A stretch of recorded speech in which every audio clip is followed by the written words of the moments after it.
Morning, Amy. Good morning.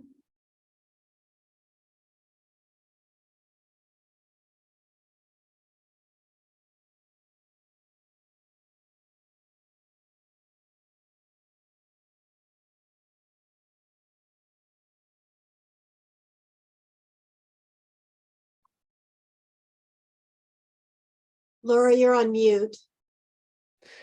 Sorry about that. Connor, I actually see that you're trying to connect to the audio. Maybe you want to leave and then try to come back in and you could restart that process.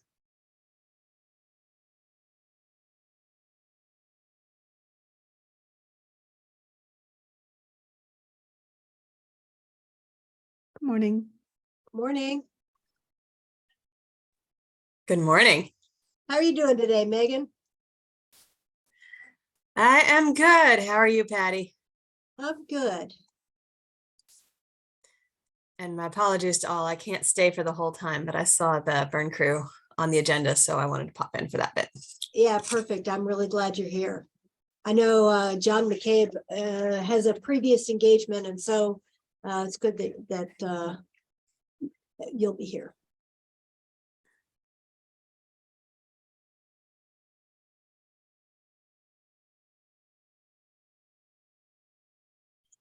It is 9:30. I'm going to wait just a few minutes.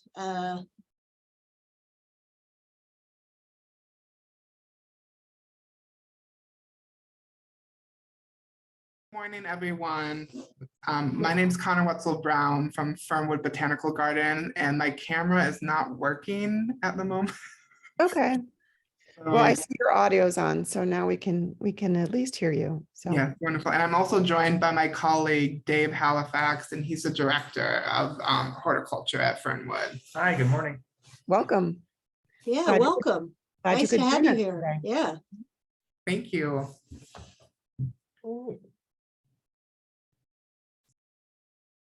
So I am going to go ahead and share my screen, which currently will have the agenda on it. Hopefully you guys can see that. Yes. Perfect. Great. Also gonna open up the gallery so I can see all your faces at the same time.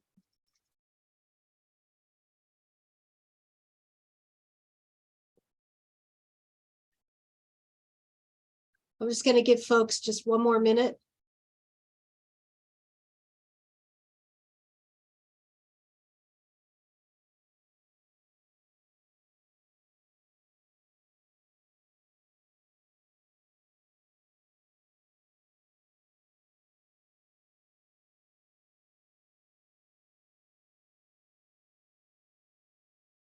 All right, so let's go ahead and get started. If you want to just please drop your name and affiliation in the chat, that would be great. That would allow us to capture kind of who's here this morning.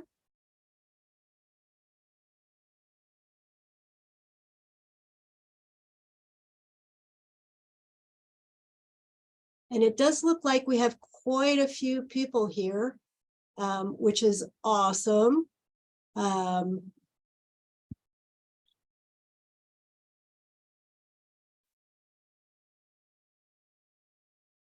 Laura, how many people are on this morning? Can you see? I can see, yes. Give me 1 minute. 17. Oh, 17. Okay, perfect. We could, that's not that many, but so that we could maybe go around and do introductions. And I'm just going to hit the top of my screen and start off with Megan Dunning because she's in my upper left. Hi, folks. I'm Megan Dunning from the Morton Arboretum, and I always feel like a little bit of an interloper in this meeting because I work in education rather than in natural resources. Jim? Jim Anderson. I'm with the Citizens for Conservation, but I also sit on the steering committee for Chicago Wilderness and somewhat of a co-lead for healthy landscapes until we find another person to step up. Anybody raises their hand right now, you are deeply appreciated. And Melissa, Hi, I'm Melissa Cusick. I am the operations manager for the Chicago Region Trees Initiative, and one of the leads on the canopy team, which I have been getting going this week. So if you have seen an email from me, make sure you respond. and Ted, you're not usually with us. Why don't you introduce yourself? Morning, everybody. My name is Ted Hafner. I am the climate team lead, and like Jim, I am also on the steering committee, and I'm here for sort of coordination purposes between goal teams. Thank you. John Peters? You're on mute, John. Sorry about that. So I'm John Peters. I'm a restoration ecology manager for McHenry County Conservation District. Awesome, thank you. And Carrie Lee, nice to see you. Hi, Patty. Good to see everybody. Carrie Lee from the Natural Land Institute, a conservation land trust in Rockford. Dan Kane, I see your background. I don't know if you're actually sitting at your computer.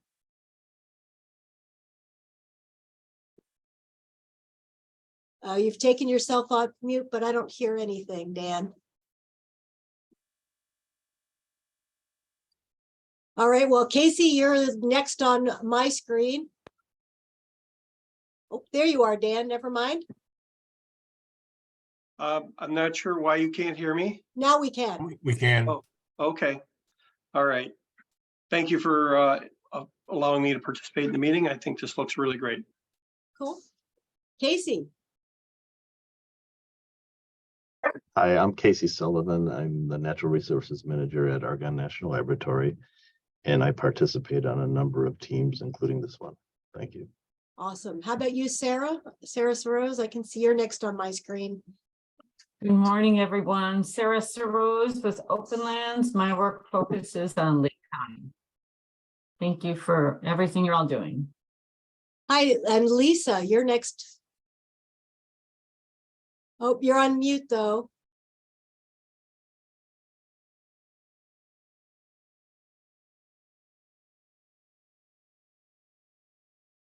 But maybe you're driving, so we'll just say hi, Lisa, and Matt. Hi, Matt. Nice to see you. Hey everybody, good to see everybody too. I'm Matt Evans. I'm the woodland manager at the Chicago Botanic Garden and also work on a lot of community stewardship initiatives through Friends of the Nature Preserves. Scott? Not even going to try the last name, huh? Nope. So I'm Scott Kuykendall. I'm the Water Resources Specialist for the McHenry County Department of Planning and Development and involved in many different organizations, largely represented on this meeting. And I apologize, I'm only able to stay on till 10 o'clock. I have another meeting I'll have to hop on to, but I'll try and make time to participate fully in the next meeting. Thanks. Great. Thank you, Scott. Mark Johnston, nice to see you, at least your picture. Hi there. Yeah, Mark Johnston. I'm with the Field Museum. Been there about 12 years, and I'm a lead GIS analyst, and my focus is on building out the GIS or the CW Hub platform. Well, I'm glad you're here because we do have that kind of on the agenda a little bit. Nick Fuller. Nick Fuller, Forest Preserve District of DuPage County. John Nelson. Josh Nelson. Campton Josh Nelson, sorry. Parks and Open Space. I know about 3 different John Nelson, so it's just automatic. Nice to have you here. Jeff Mengler. Jeff Mengler with Hain Associates and president of the Fox River Ecosystem Partnership. Great. Don Wilson.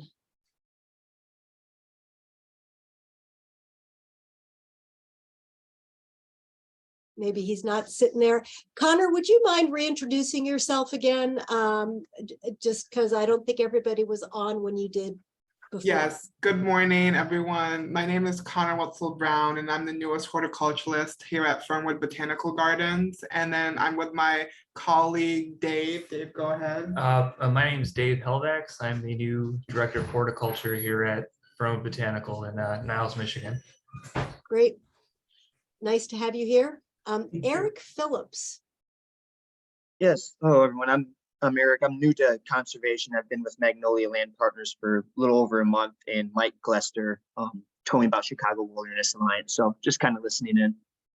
Excellent. Thank you for joining us. Robin? Oops, I'm Robin Flackney, the Natural Resources Manager at the Village of Glenview. Thanks. Great. Thank you for joining us today. Hope I haven't missed anybody. Oh, Becky Collings. Glad to see you here. Hi, everyone. My name is Becky Collings. I'm the Senior Resource Ecologist with the Forest Preserves of Cook County. Awesome. I'm so glad so many people were able to be here today. The first thing up on our agenda is an agenda item that Jim Anderson brought up, and but it involves the CW Hub. So I'm glad to have, see if I can, there we go. That's not, oh, I've got these a little out of order. Sorry about that. So I'm just going to bring up the map of the hub here, or a screenshot of the hub, and let Jim Anderson take it away. So I want to share this with Mark Johnston. And Mark, I think it before I step in and maybe start talking about FQI or other means, Patty and I discussed this yesterday, and I think it would be good from your viewpoint of what's the question that you're trying to get answered, with including some kind of, I think you're looking for quality of, a preserve or a management site. And before we start, I'd like to get your thought on, what you're looking for, so that we don't get too far astray of what you're thinking. Great, thanks for that, Patty and Jim. I didn't know this was on the agenda, so I'm not super prepared for this, but what I will say is, like, there have been some folks that have reached out to me. One person in particular, let's see, and actually, Will Laura, Overbeck. you were, Yeah, what's that? Will Overbeck. Mhm. Yeah, Will Overbeck, right. And actually you made the kind of introduction, Laura, between the two of us. But yeah, I believe, so Will works for Hay and Associates, and he's worked for a number of other, I think, AES, and I think a few different organizations that have done a lot of these floristic quality assessments in the region. And he, along with other folks, have kind of asked me about whether or not we could have floristic quality data in the CW Hub. It's also been kind of a goal of mine to include it. You're looking at a screen snap here of the restoration work application, where folks can kind of enter in information about where they've done restoration work. But there's another, we might want to also, I don't know if I can pull it up. Do you want me to let you share a screen? I put that up just because there's a nice overlap between FQI and restoration work that we might be interested in looking at. But if you want to show that, that's great. I can stop sharing and allow you to share. Sure. And I want to be cognizant of time too. Like, I don't know how much time you've allocated to this, so I don't want to go too deep. But how long did you want to discuss this topic? 10 or 15 minutes should be good. If it takes longer, No, that sounds great. So this is the tools sort of page for CW Hub, and right here there's this button called goal tracking. We'll probably be overhauling some of this interface to get to this a little more simply. That's just about my location. So this map is meant to be kind of a dashboard for like how we're doing across the region in regard to managing healthy lands. And so it takes into account kind of where we've done all sort of restoration burns and like prescribed burns, basically lots of different types of management work. And you can see that the data layers that have been loaded are kind of listed in this table on the left.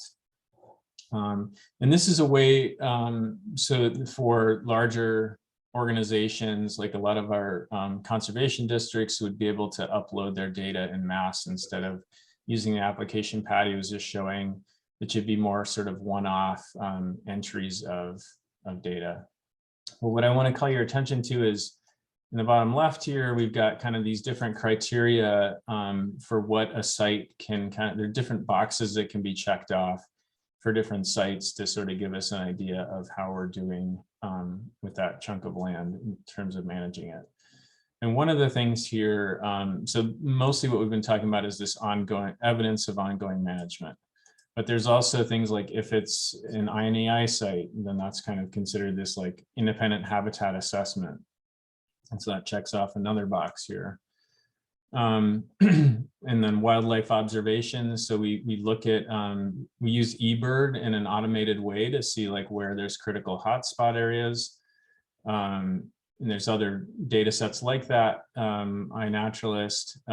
But then we have here floristic quality. And this isn't currently implemented, but we could put in floristic quality data that would let us know kind of whether something checks off the box of being moderate to high floristic quality. And so so I guess for discussion would be that some folks have asked for getting like the actual values for floristic quality into CW Hub. If that's considered sensitive, which I've heard from some folks, then that could be something that's only behind, you know, a login only sort of interactive map, or is just not shared with the public, period.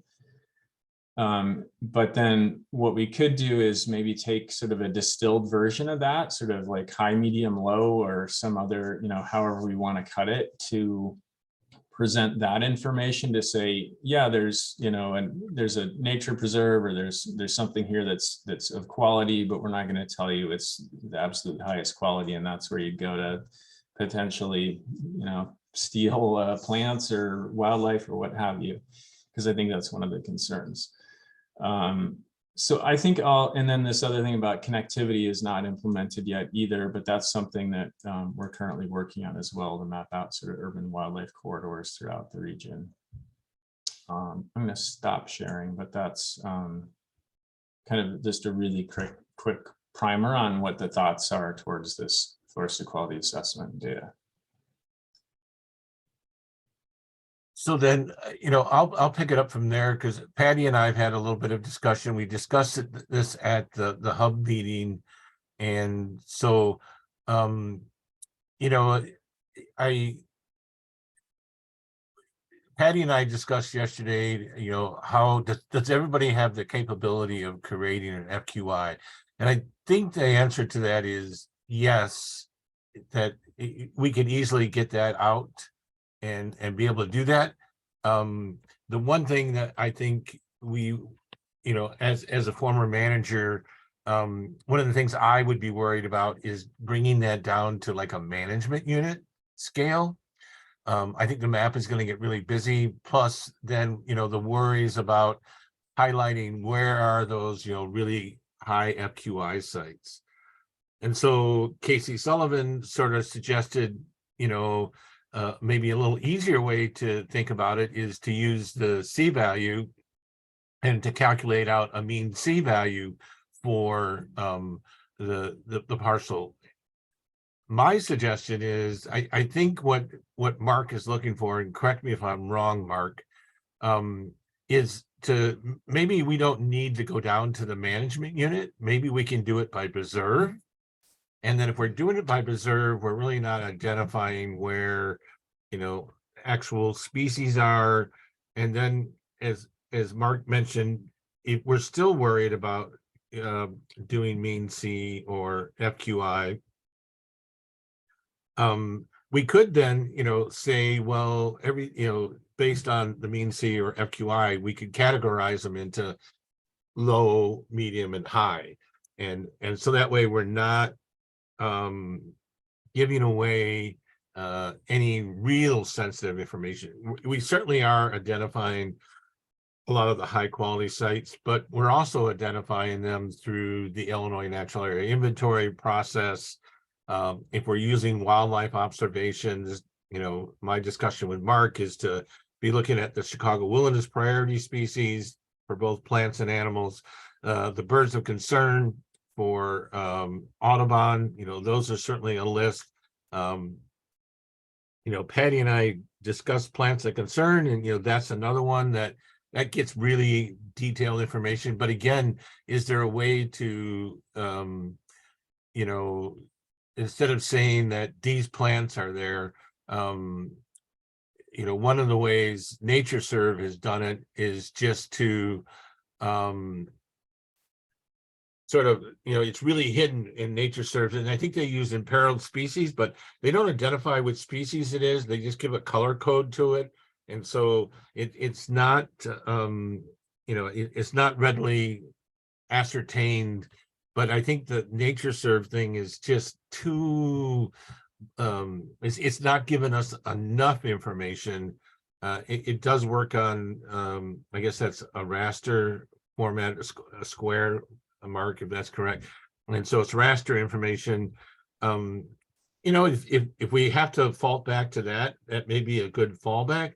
But I was thinking that, just today, just briefly talk to people and see how we could, I forgot another option is, and that's the Illinois Natural Area Inventory grading system, which is A, B, C, D, E, and F. And, and we certainly could use that.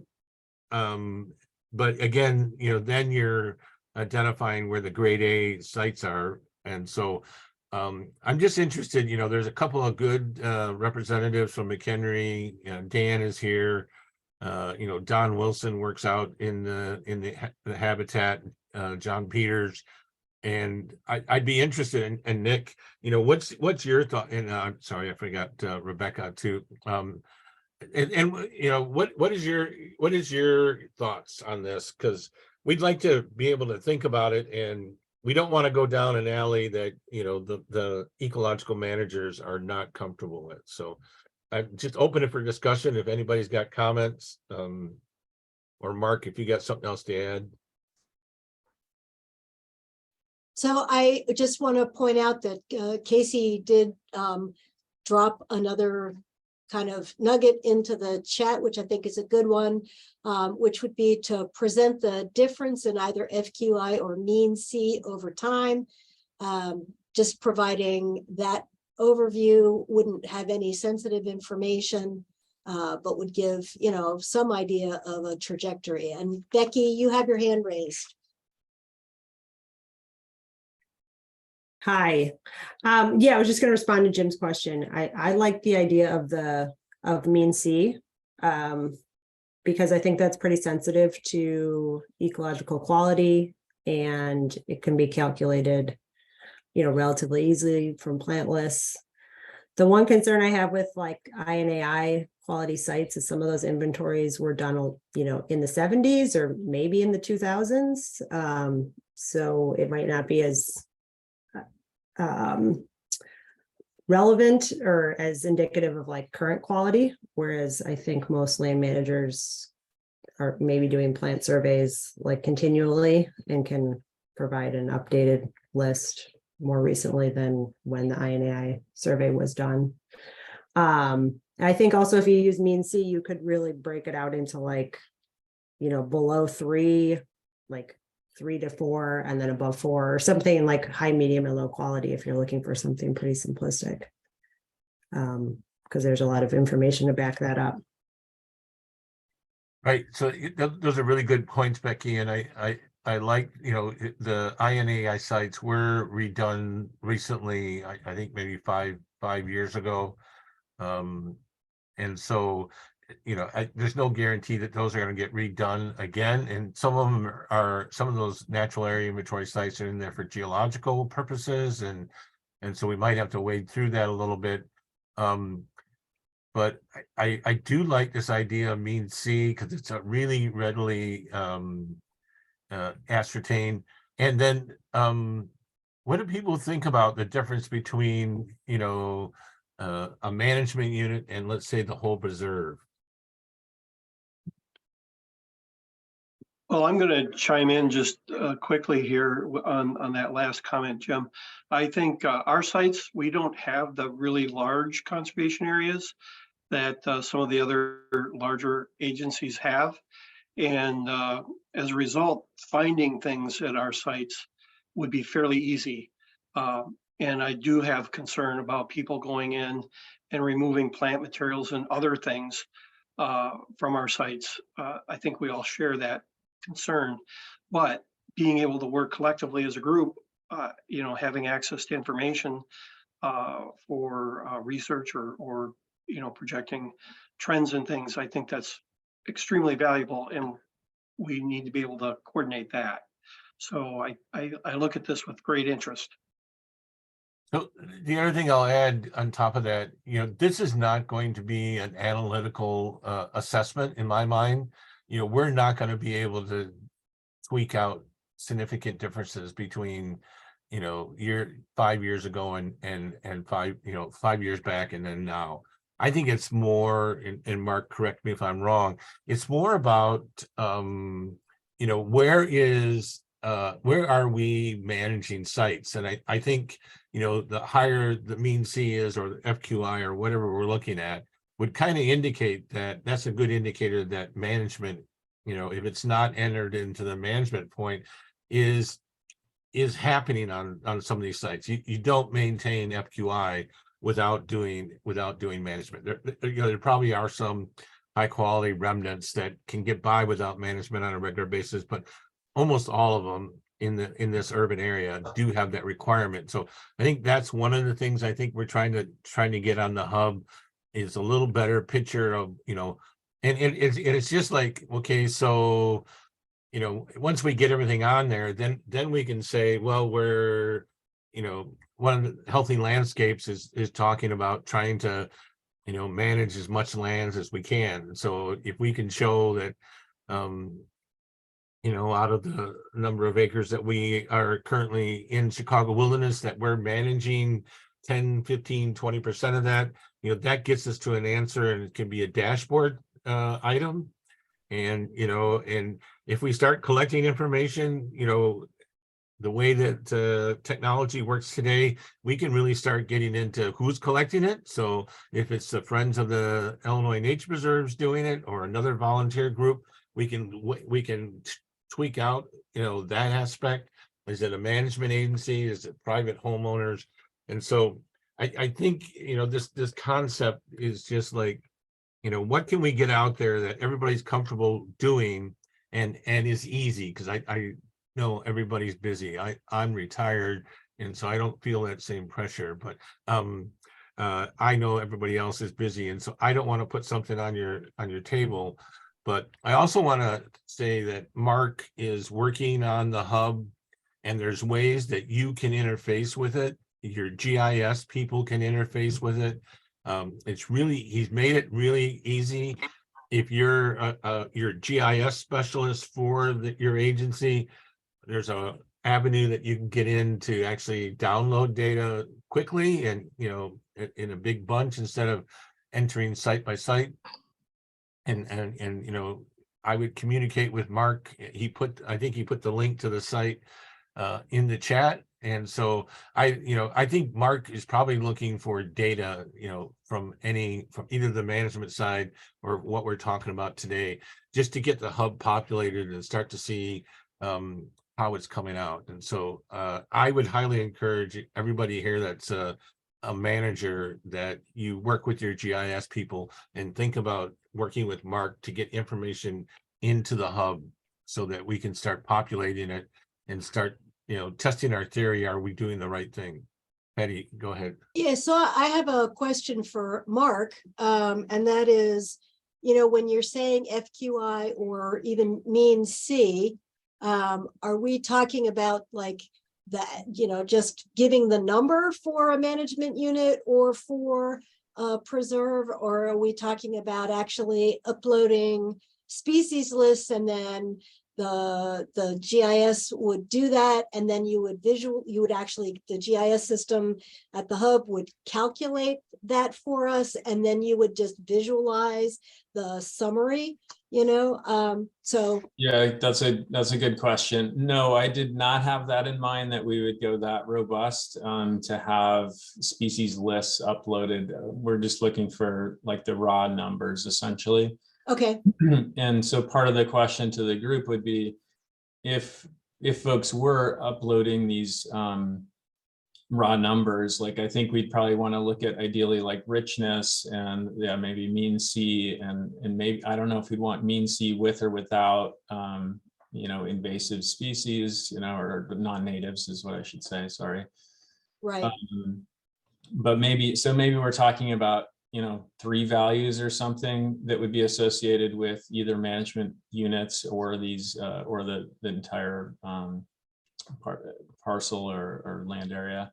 Okay. And I'd kind of leave that up to the folks managing the data. Like you can upload the data yourself to the system.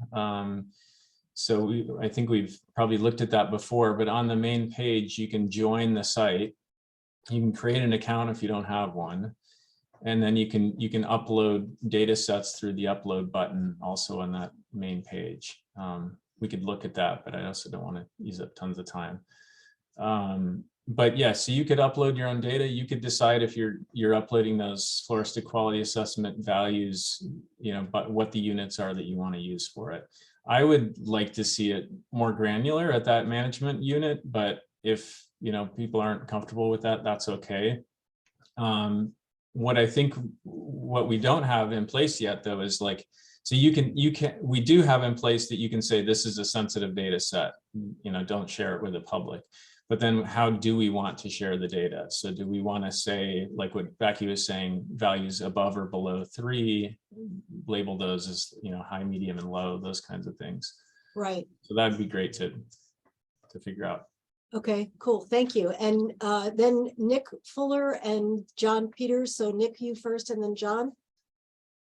So when I'm hearing, and I'm not sure because I'm kind of new, I'm popping back into the group again, but I'm kind of hearing 2 different things here. I'm hearing quality, the need to assess quality for one of the potential apps, and the need to assess management intensity for another app. And I know they go together, but we would probably be very comfortable sharing the more granular management units, significantly more comfortable with that. And I think that would provide significantly more informative data towards what's being managed, even just using like a heat map for control burns over a given period of time. I think that provides like tons of information without sharing anything sensitive. On the mean C or the FQI side of things, we'd probably want to we would probably be at the preserve level on that.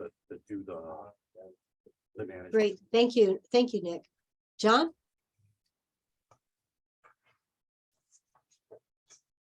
Yeah, so here at McHenry County Conservation District, we have a very robust GIS program, and our mapping capabilities have been, you know, fantastic for the last 20 years, right? So we've got a lot of data. One of the things that we organize our sites by is basically by our restoration work. So we have our sites that are, all of our sites are identified where we have our high quality remnants, where we have our active ecological restoration projects going on. So those 2 categories, places where we're in what we call ecological maintenance, where we've done restoration work already, but that's more of in a maintenance phase. And then we have places that we haven't done management work yet. We call those habitat opportunity areas. And then 2 other categories that we have, especially since we're, you know, more rural, is we have our agricultural lands are mapped, and then also all of our development zones.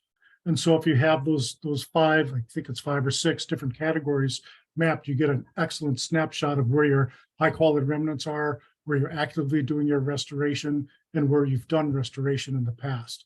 And so that I think would answer some of how you're trying to track where management has occurred. We're assuming that our high quality remnants are getting some sort of a management technique, if it's prescription burning, or if it is going in and doing selective management on some of the areas in those high quality remnants. I think you'd capture it that way too. I am for the, posting the mean C or the holistic quality by site. I don't think you'd want to go by management unit if you're going to be sharing that information out. So yeah, just to let you know, we have a lot of that information that we can share. I'm new to the map here too with the Field Museum here, but it's what a great source and a great story to be able to share. And so the more data we can get into this, the more complete snapshot or picture we'll have of all the management that's going on in the region.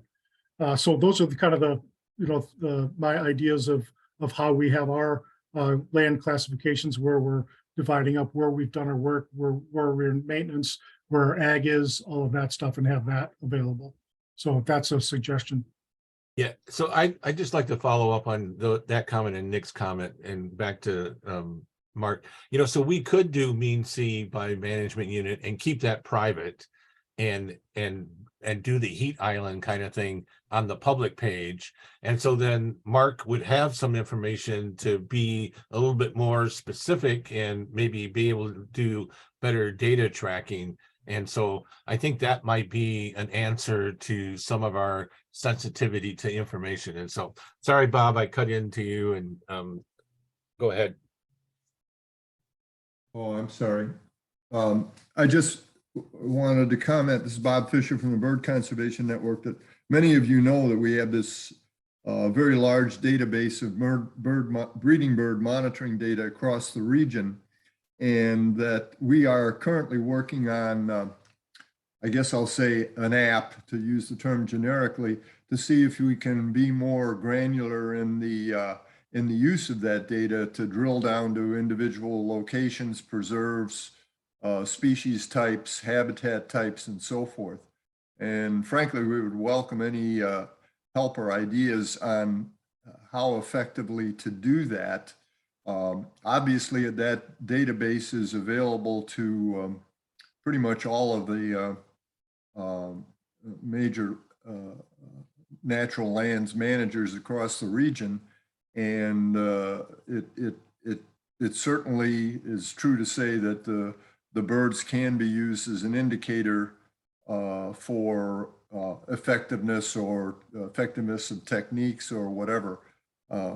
For example, we have a peculiar, I guess I'll say, thing going on where certain grassland sites, which traditionally held a pretty good diversity and numbers of grassland birds, in recent years, there's been seemingly a downward trend, even an absence of birds that were traditionally found there. Whether that's a local effect or a migratory bird effect, we don't know. But it strikes me that this BCN database is, if it can be built in, should be built in. Thanks. Thanks, Bob. So I guess overall, my sense of kind of the discussion is that people are willing to provide kind of the summary data, but would prefer to have it visualized and available to the public at the preserve level. But I agree with Jim. I think that depositing it at the management level, and then, kind of providing guidance to the hub about who can see it at that granular level, is probably more useful overall, just because, that gives us a better opportunity to see how management is, affecting our systems, et cetera. But I think we'll need to leave it there. Thanks, this was a really good discussion, but we do need to move on to the next item on the agenda. And again, I'm going to share my screen, and that's not really what I wanted to put up. I'm sorry. Next one, I'm going to stop sharing and share again, get the right one. which would be, should be this. Hopefully you can see that now. So this is the slideshow again. I'm gonna go down. So I just wanted to update the group on kind of where we are with the Midwest prescribed burning. We did have a couple of sessions here in Lake County that were really well attended. We trained 55 burn crew members in addition to some of the other trainings that were available through Morton Arboretum, et cetera, which was really great. Seems like we've gotten a lot of training this year, this spring in particular. So I hope we can keep that momentum going. And part of being able to keep that momentum going is making sure that we have enough instructors to provide training that, you know, might be available across the broader region. So we met with some of the principals who put together the original prescribed burn training 20 years ago and have then also been part of that training for the last 20 years or so, including John McCabe and Jay Johnson, et cetera. And that was one of the most productive meetings that I've ever been a part of. And we came up with what seemed to be a really good way to certify new trainers to also be able to hold this prescribed burn training. And Megan, feel free to jump in if I missed something, but I just think that this is a really important part of the process. I sent the whole document out when I sent out the email, so you should have access to that whole document. And I just wanted to kind of provide the broad brush of what we discussed and kind of the conclusions that we came to as part of that meeting, so that everybody, you know, who's part of this team has an understanding. And primarily, we decided that we needed kind of the existing experts who had originally done the training and created the training and continue to update the training, be part of the review panel for the new instructors. And there's also a suggestion for how new review panel members can be nominated to be on that panel. The primary criteria for inclusion on the panel is just really extensive burn training and experience. And that is also the case for any additional and new instructors to be certified for new training. And so there's kind of this criteria that they have to have a minimum of 200 prescribed burns, which roughly translates to about 10 years of burn experience. And then they also need to be recommended to teach the course by their sponsoring land management agency. So for example, there are a couple of people here in Lake County that we think would be ideal to be nominated and certainly have that kind of experience. And so, you know, they would be, we would nominate them to be instructors for the next round of trainings, either in the fall or next spring in 2024. So, and then there would be kind of this lead instructor versus a secondary instructor. You know, so the lead instructor would have to be a certified Illinois prescribed burn manager with 10 years, well, I mean, sorry, with 3 years of experience leading prescribed burns as a burn boss. And then the secondary instructor would have to be recommended by that lead instructor. And then applications to be one of the instructors will be reviewed every 6 months, and kind of in this rolling fashion by the review panel. And they actually have agreed to meet twice a year to review any new instructors.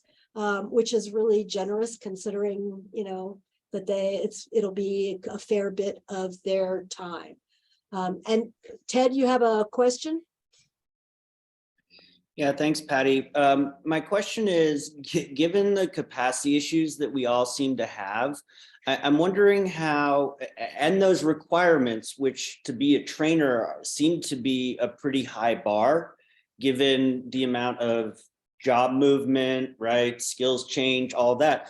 I'm wondering if this group has thought about sort of memorializing a list of candidates from the get-go, that if they don't show up the next year, they get like crossed off the list as part of identifying who these people could be in 10 years or so, or 5 or 2, right? When they get to that level, so that we don't find ourselves in a hole. Is that being thought about as part of this process or not? Not specifically, Ted, not like that, but I think as individual land management agencies, we pretty much know who have been our burn bosses, and not only burn bosses, but also, you know, have the facility to run a training, because it's more than just burn experience. It's also the ability to really communicate well in a classroom setting, because you know, it's a 2-day intensive training, and it's pretty complex stuff that people are trying to, you know, get across. And so I think, yeah, we have, I know here in Lake County, we certainly have some idea of who we would bring forward. There's at least 2 people as lead instructors and a 3rd person as a secondary instructor that we would want to kind of bring forward. I'm guessing that most of the other land management agencies have a similar kind of list, informal list, right? So, and really the whole idea is that, yeah, go ahead, Megan. I'll just add on. So I'm in this discussion on behalf of the Morton Arboretum. I sit in the adult education program, and we've been offering this training for Chicago Wilderness since Chicago Wilderness asked us to take this on back around 2014. And having a list like that of folks who are able to teach the class, and if they are still participating in burns and working, sounds like a wonderful thing for the agencies offering the training to have available. And so building a list like that would be fantastic. The working group that was sitting down and putting together these qualifications put in a couple of initial ideas down just as examples, but it's what's in that document is no way a comprehensive list of everyone who can train in the region at this point, and it would be lovely to build a longer list. I do want to clarify that it's 10 seasons of burn experience, not years. Oh, thanks. So it's the seasons of burn experience that we were putting the emphasis on. And the key here really is that idea that we have instructors who are burn bosses. At least the lead instructor is a currently certified burn boss with experience, substantial experience under their belt as a certified burn boss with a variety of fuel types, who can also teach, so that that experience can be passed on to the folks in the class, because we're taking the rigor and the safety that we're trying to achieve from this burn training very seriously. Yeah. But we also want to create a path for more instructors to be part of the training, so that it's sort of clear how you become an instructor, who should be an instructor. Everyone who's using folks, who is employing folks who've come out of this training, knows who's training the folks who've been through this training in the region. They know what that standard is. Yeah, thank you. I mean, that because that's the bottom line is that the training needs to be rigorous. It needs to, you know, have some kind of a verified and certified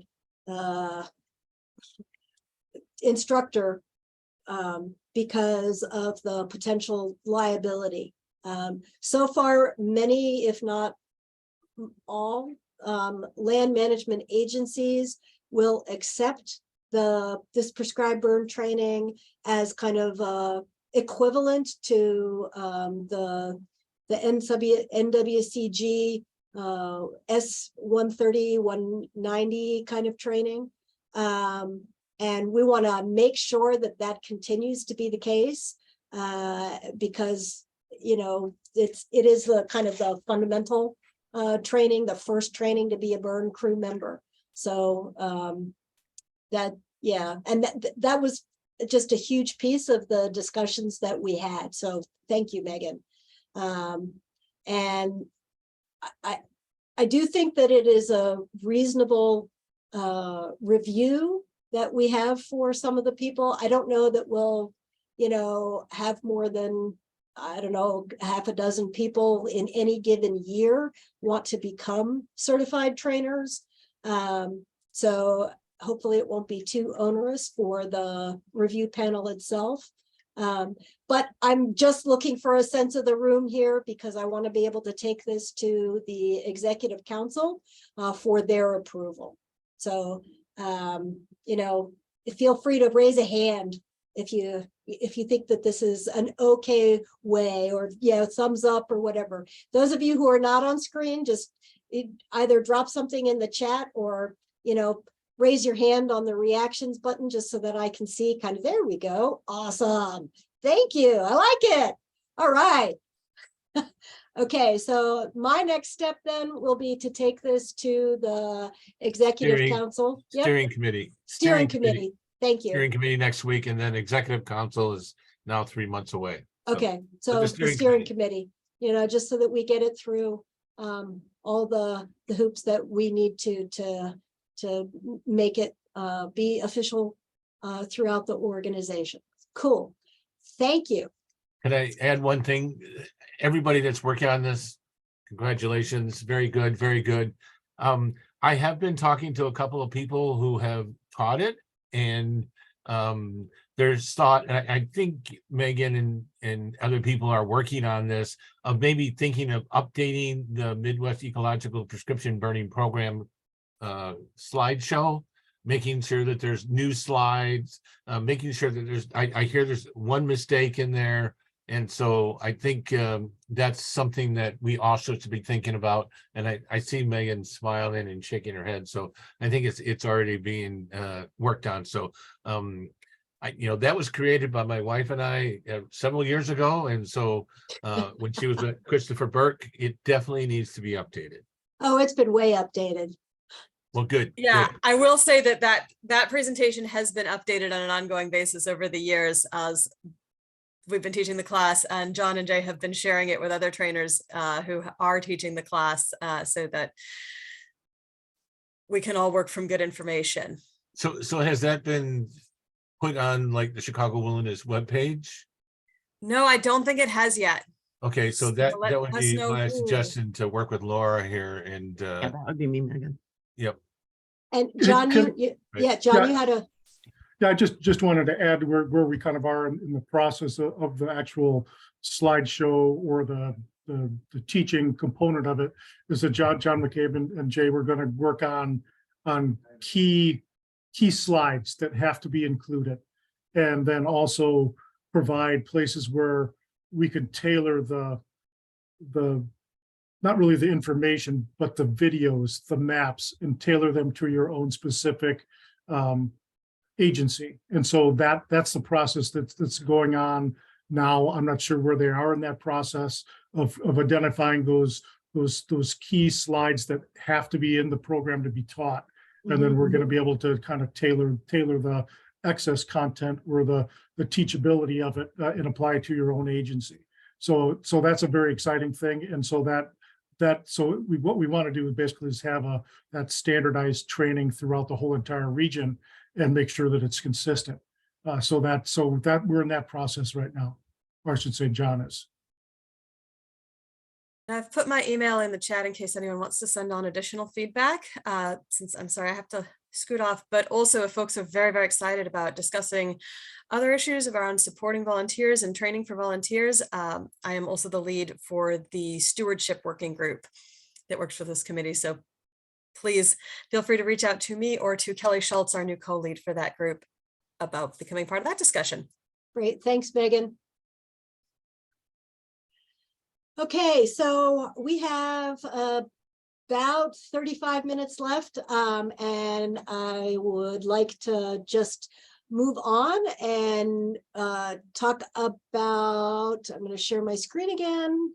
The next piece of business here, which is the Midwest climate change research agenda. So just as a brief, if you didn't have a chance to kind of click through some of the links from the newsletter, et cetera, just to kind of bring you up to speed. This is an effort out of Washington University in St. Louis. And what they have done is kind of twofold. They've done some what they call knowledge synthesis, where they've kind of done some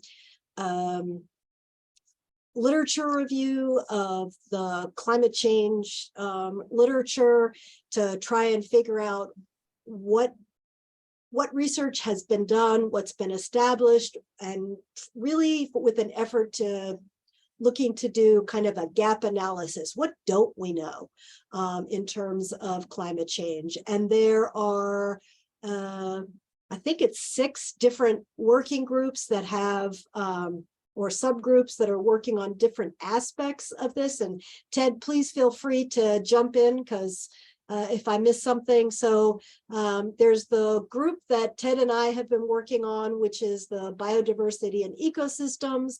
There's a human health dimensions group. There's a communities group. There's an agriculture group. So there's different subgroups that have been trying to come up with what are the gaps in our knowledge? What do we really need to know, over the next 5 to 10 years to begin to be a little bit more climate resilient. And so the group that I've been really focused with has been trying to kind of come up with questions that relate to biodiversity and ecosystems. And here's the draft list of the questions that we've come up with so far. There isn't one more screen that I will share that's sort of, it's not really questions, it's more, I don't know, placeholders for questions, if you will. But we've basically been tasked with trying to come up with the most researchable questions as they relate to biodiversity and ecosystems for the Midwest. And these particular questions have already gone through a relatively extensive review, wordsmithing, etc. But I really wanted to bring them here because the group that has been meeting, while it's been really broad, I think has had, and they haven't really incorporated kind of the Chicago wilderness area. And so I wanted specifically our group to have a chance to weigh in on some of these questions. So I don't really know what the best approaches to do this, but maybe they're up on the screen. And I think the most important thing that I would like to capture from this group is, given these list of questions, what do you think is missing? What do you feel as a land manager or otherwise engaged in our region here? What's missing from this list? Carrie, please jump in. Hi, I think this is a great list, pretty comprehensive. One of the things that we've been struggling with as a land management and acquisition agency is, where do we prioritize our investment in restoration? Yeah. So we had been looking at the TNC's climate resilient areas, and they, of course, had done their mapping across the US at a big scale. And there are some issues with it because I think they focus on certain types of biodiversity. I know they're updating and doing a lot more research, but I'm wondering if we couldn't partner with TNC to get a kind of Midwest, more detailed climate resilient mapping area, because we're actually trying to use that to say, okay, well, maybe this is not, if it's not a climate resilient area, maybe we should not be doing our acquisition or putting a lot of money into restoration in this area. And I don't think we should be reinventing the wheel, but I think if we could maybe partner with the Nature Conservancy and say, hey, we want to take what you're doing and make this more influential for the Midwest and take out some of the kinks and do some additional research.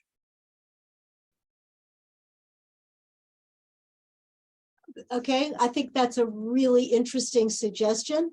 I appreciate it. I've got a bunch of people who are dropping off now, but Ted, you had your hand up next. Yeah, thanks. I just wanted to respond to Carrie a little bit with the TNC information. I think that's a great way to go. But from my understanding of that project, the bulk of it, of the early work, focuses on topographical changes. And we don't have a lot of that here. So then it flips to the next indicator, and I'm not sure what that is here. What I do know is that they have left water out, and they have been continuously sort of promising this water mapping as a connection to this data. And I haven't seen it. I don't know where they stand on that. Yeah, and so I wonder if we can push them on that water piece, because that's a huge component here. So that was my only caveat with that comment, Carrie. Well, that's why I modified my comment to say Yep. there are issues with it. Yep. Because of that very thing. And they have informed me that they're working on it. But they've been working on it for the last 10 years, right? Well, yeah. So what if, we actually commission something for the Midwest that we could put some money towards? Okay, that so would make it a more robust thing that was actually more usable, because the concept is great. And I agree. I'm aware of all of those limitations, and I think that's why I wanted to not start all the way from the beginning again, but to connect with that group, because they already understand the issues. can I throw an idea at you, Carrie? Yeah, absolutely. Thursday, right? 2 days from now, Yeah. the climate committee is convening a group of land managers for the climate action report that they're working on. Do you think that this would be a good task to throw into that discussion and bucket? Because the TNC is one of those groups that's leading that on the professional level. Do you think that's a way in and it's worth exploring? How that group thought about this idea. Okay, I will be there on Thursday. I will bring this up. Oh, you will? Yes, I will, if you're not. So that's why I'm asking about this. If you think this is a way to kind of skirt around this, or one of many perhaps, this is the easiest thing that I can see that maybe we could do that with. Well, I know it's something that we are really interested in terms of making sure that we get the biggest bang for our buck and where we're going with our restoration and acquisitions and land management. And I would like to know what the TNC is actually, where they are on that too. And if they would be open to a Chicago wilderness or at least a Midwest model. And when I first heard about this several years ago, they had been talking about doing different models for different regions. So I don't know where they are with that. Okay. Let me do some digging and I'll circle back with you offline on this. Yeah, I haven't had an invitation to that. So I think it went out in a mass email and you might have missed it. I can forward it to you. I don't know if you're available to go down to Indiana on Thursday between 10 and 2, but no. Yeah, but if you're going to be there, Ted, and you want to bring it up, that would be awesome. Thank you. Okay, thank you. And her husband is going, so her husband can carry. Yay! Jim can bring it up too. So thank you, Carrie and Ted and Becky. You've had your hand up for a while. I was gonna, I guess, make a suggestion for another area of that maybe could be looked at with a gap analysis. Okay. This is just a question that we've gotten as a land management agency, I guess both internally and externally. And I've done a little bit of searching, but I don't have a good answer. So that, I guess the question is, do restored ecosystems in the Midwest support more carbon storage than unrestored woodlands? I mean, that's like such a complicated question. I know that Dan Larkin had done some work at the Chicago Botanic Garden where he had tried to look at, you know, soil pools in a restored versus unrestored part of a remnant oak woodland. And I know it gets complicated quickly depending on which habitat type you're talking about. I think there's been some research into wetlands, you know, like, but it just seems like something that continually comes up as we're focusing on restoration. And obviously our restoration program is not, our goal is not to necessarily have carbon capture or carbon sequestration be the goal. It's to protect biodiversity and manage for resilient, you know, ecological communities. But if there's any research out there that can help us talk about that or quantify it, yeah. Yeah, I completely agree. And I just switched to the next screen. This was actually something, or at least related to something that Ted brought up in a meeting yesterday, because I agree it's completely missing. But I think that this is, you know, kind of captures it. So I will include it in the list. Because I do think it's really important, and we also get those kinds of questions here in Lake County, particularly, you know, sort of as a, you know, a question about putting additional resources into land acquisition and then restoration, and the idea that, you know, it's making a long-term investment, and that carbon sequestration and other ecosystem services are part of what the citizens are getting out of that investment. So yeah, I agree, it's really important. And then the other thing that I realized, and is Sarah still here? I don't know if she is, but the other thing that I realized that was completely missing from the list of questions is anything about the coastal habitats. Kind of, I think you know, we had just completely missed that ecosystems and the, you know, coastal wetlands and et cetera are just part of what's facing such huge climate challenges here in the Midwest. But, you know, there are a relatively narrow strip of habitats that had not been assessed or, you know, part of this question. And so we recognize that there is kind of a human dimension to coastal resilience, and that's being addressed by another group now that we've kind of brought up this gap. But I do think that the ecosystem and biodiversity that are associated with the coastal regions of the Midwest are still missing and need to be addressed. And so I recognize that that's a huge hole, but haven't quite wordsmithed what the correct question is to ask that. So Nick Fuller, you have your hand up. This might be captured on one of the other topics, but maybe not. In terms of climate, the phenology of the seasons changing, and it's kind of like twofold. Number one, emergence of insects, you know, birds. I saw the bird maybe distribution, but maybe the time being a factor of that.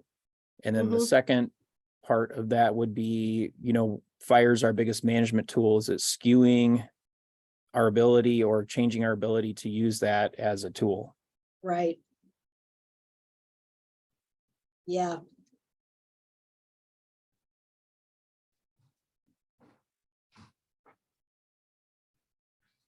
Right. Okay. Kristen.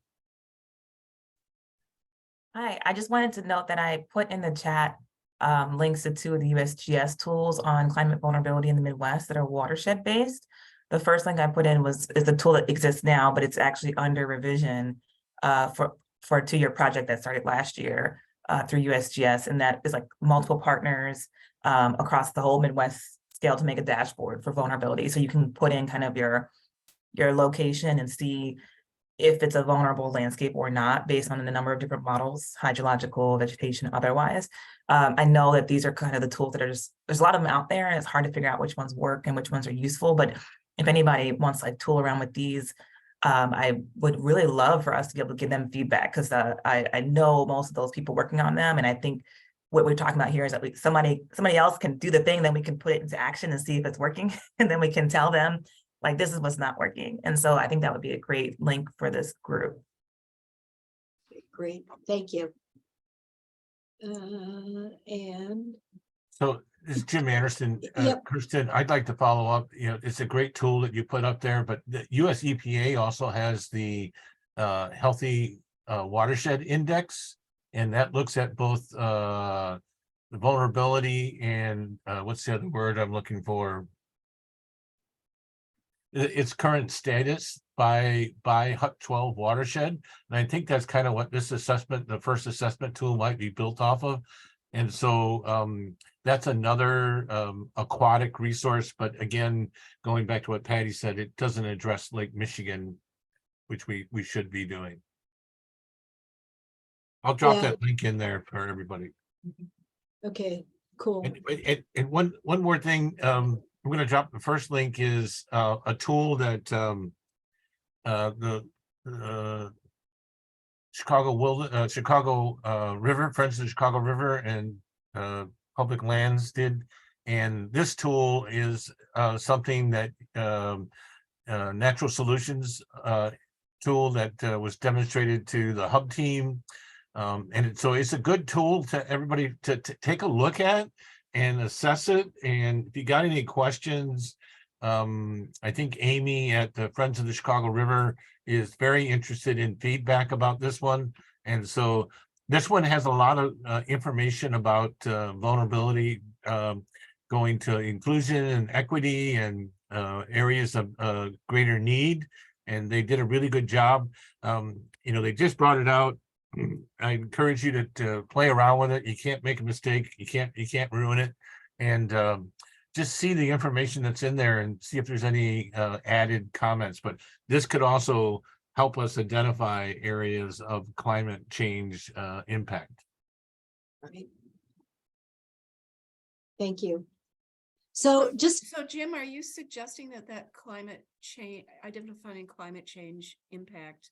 I can't really hear you, Carrie. Are you suggesting that climate change impact needs to be part of CW's DEI work? I still can't hear you, even though you're upstairs and I can't hear you. So I had to turn my computer way up, but I can hear her. Yeah, So, this yeah. tool would be part of the. Could you repeat her question? Could you repeat your question? Yes, I'm going to. So what she said was she wanted to know if you thought that that climate change vulnerability should be part of the DEI work for Chicago Wilderness. Oh, that's a big resounding yes. Yeah. Yeah, I would agree. And it is definitely something that this particular group that we've been working with also kind of has on their mind as well, hugely on their mind, which is really good. So just to kind of give you guys the broad brush of things so that you understand kind of where we are in this process. I've been meeting with this group for several months, and there have been a couple of opportunities to kind of work on these questions. I do think that the 7 questions on the first screen that I showed are pretty good. They're pretty well wordsmithed. I think that they're researchable. And Ted and I and another person in our working group plan on meeting on Friday, I think, to hone this process a little bit better. What I think I would like to do is to take these questions and then send it out to the broader group, and kind of get maybe some input onto what they think the priorities are.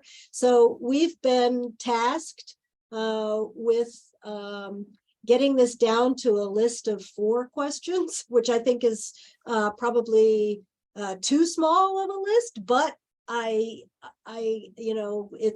it is such a huge question. And we are supposed to have a draft kind of narrative of an overview and then the questions by Friday, May 5th. So that's kind of our working schedule. I don't know how well we're going to hit it, but we'll try. And so somebody, Mark, thank you. Oh yeah, thank you, Mark. So he's talking about the corridor connectivity modeling, which I think is really fabulous. You had mentioned that previously this morning, and my ears kind of perked up on that as it relates to this question. So thank you, I appreciate it. And Carrie so far is the only one who has said that, she thinks that the list is pretty complete. So I hope if you see any other gaps other than the 2 that Ted and I kind of have identified and that Becky also kind of pointed out, please feel free to send me or Ted an email, and we'll see if we can address it. And we will send out maybe the narrative and the questions at some point, so you to the larger group, and hopefully we'll do that soon. If not sometime this week, then at least sometime next week when we have to have the draft done, just so that everybody sees kind of what's going on and what the gaps are. So Bob, you have your hand raised.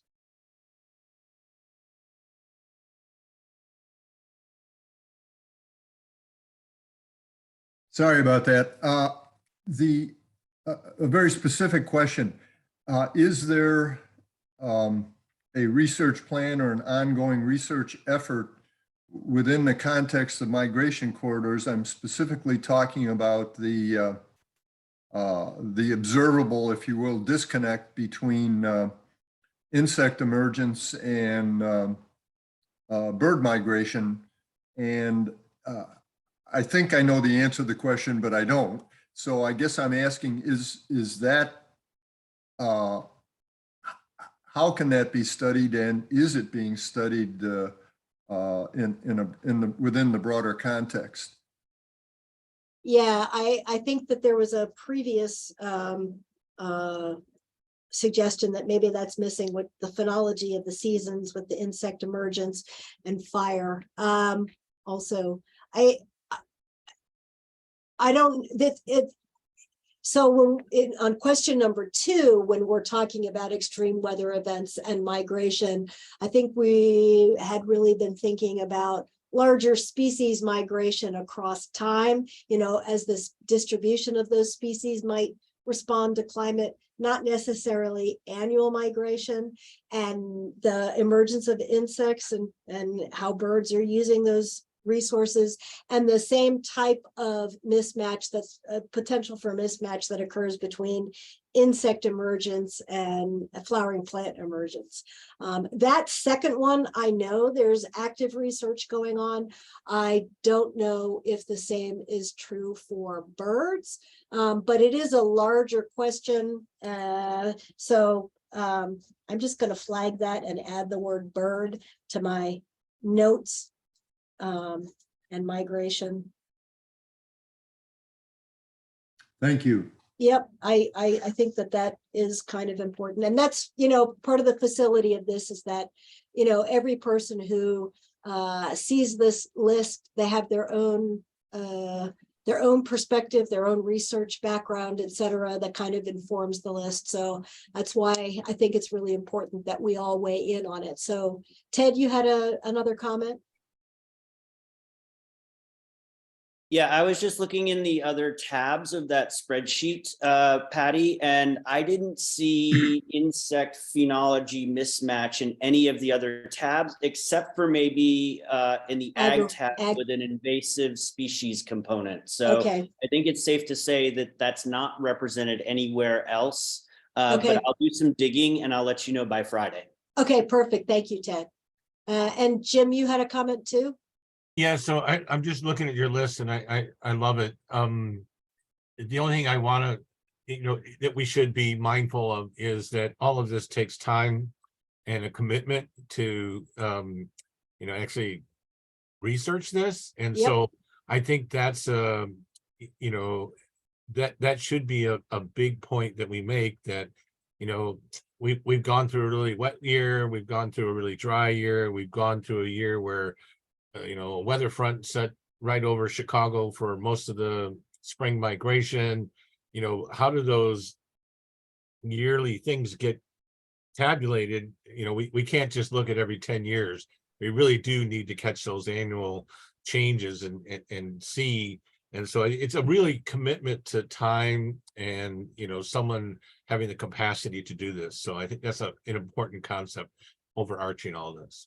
Yeah, absolutely. And I think the hope for this particular series of questions and the paper that's going to come out of it is, you know, this idea that it's a gap analysis of what we know, and what we need to know in order to have both, you know, resilient human systems as well as resilient natural systems, and get out there what the, you know, sort of the on the ground people are trying to implement, but feel like they need to know before they can implement those management efforts to have those resilient communities, either human and or natural.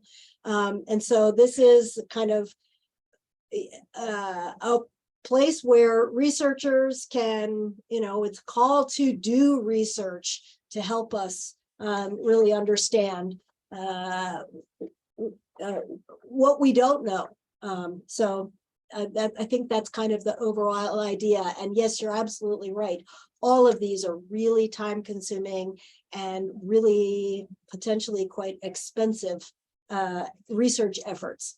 And so the same group is also working to identify funding sources to support some of this research agenda. So yeah, it's a big task, but narrowing down the questions is sort of just the first step. All right, so we have just 8 minutes in our time together left. I think this has been great. I know people have been jumping off here and there because they have other commitments. So I just want to open it up to everybody. If there's something in the next few minutes that wasn't on the agenda that you feel like we need to know about, talk about, etc., happy to provide the space for you to do that.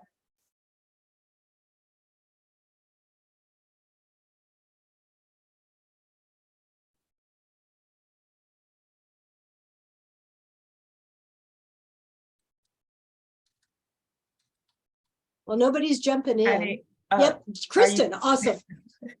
Are you guys gonna be submitting for the project call for Midwest Cast this year? I don't know. That's a great question. What, I don't know about this. So can you have a, No, I know others, right, Jim, you know about this? Yes and no, but when's it due? End of May, 31st. Yeah, so I do know about that. Yeah. I don't know about it. I mean, it's a good source of funding. It's about adaptation work. So any of the development of the tools you've been talking about, or the testing of these scientific questions that will inform adaptation and resilience. There's a webinar on May 2nd from 12 Central. Did you share that in the chat, Kirsten? Yeah, I'm just like literally reading from the update I just got in my email. So here's the chat. Here's the link for the it's a direct link to the meeting on May 2nd, 12 o'clock.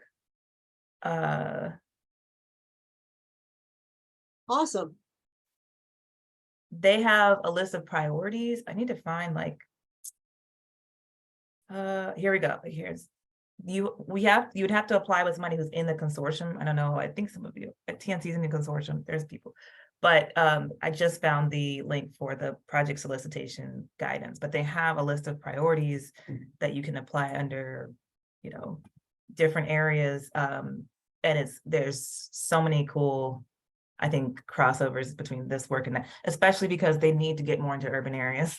They need to better understand not just the whole Midwest, but like these heavily urban centers, and they struggle, I think, to make connections with those of us working in those places. Right. Well, this is great. Thank you for the link. I did not know about this. Cool.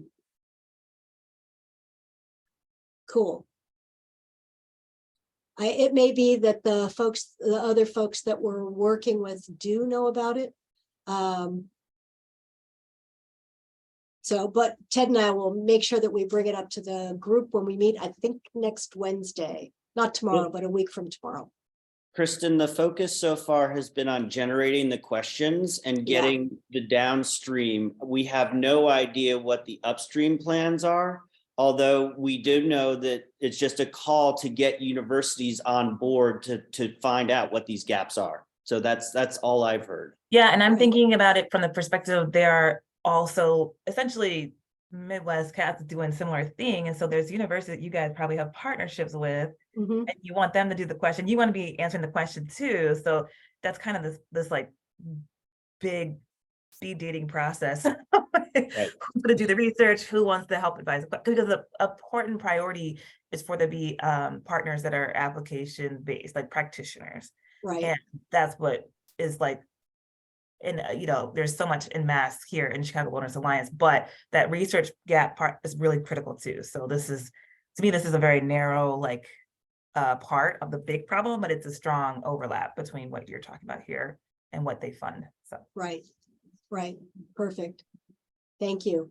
And Don, I completely agree that you know, there's nothing in here about educating the public. And that's not what we were tasked with, even though of course it is really critically important. So I don't know, Ted, you might have a broader overview than I do for whether that's part of this, but as far as my understanding is, it really is just, you know, an opportunity to find the research questions and then get them out, you know, to the broader research community, without, you know, other public outreach that is really critically necessary. So you're nodding your head. So, okay. Yeah. Yeah. This is really just about generating those questions. Okay. Thanks, Kristen. Yeah. Thank you. Yeah, I quickly looked at that link, and you know, there's a set of people that are authorized to apply, and so we'd have to work through those people. But one of them is Jeff Braun with U of I. There's also the Nature Conservancy on that list. So you know, it kind of, the Nature Conservancy is all about the climate action change plan. So might be a good one to talk about Thursday. Right. Great. Yeah. I'm sure some of these things will come up again on Thursday for sure. And this is So- not, I think this is generally a yearly thing. Okay. Every 2 years, so it is even in the long term, just keep it in mind. Right. What they're doing, so. Right. I appreciate it. Thank you. Well, that's pretty much the end of our time. And I am mindful that everybody is really busy. So thanks so much. I think we got some good approval, got some good questions, got some good discussion for the things that we brought forward. If you have things that you want on the next quarterly meeting agenda, please feel free to email me. I will see you all then if I don't see you in the meantime in other venues. Thank you. Thank you. Thank you. You know. Thank you. Thank you. Thanks, Patty. Hey, Patty, do you want to share the slides with me as a PDF and I'll upload it to the Burning Minutes? Yep, sure will do that. Thank you. And you can take a look at those. I added as many links as I could. So Okay, thanks. I appreciate that. Bye. Bye-bye.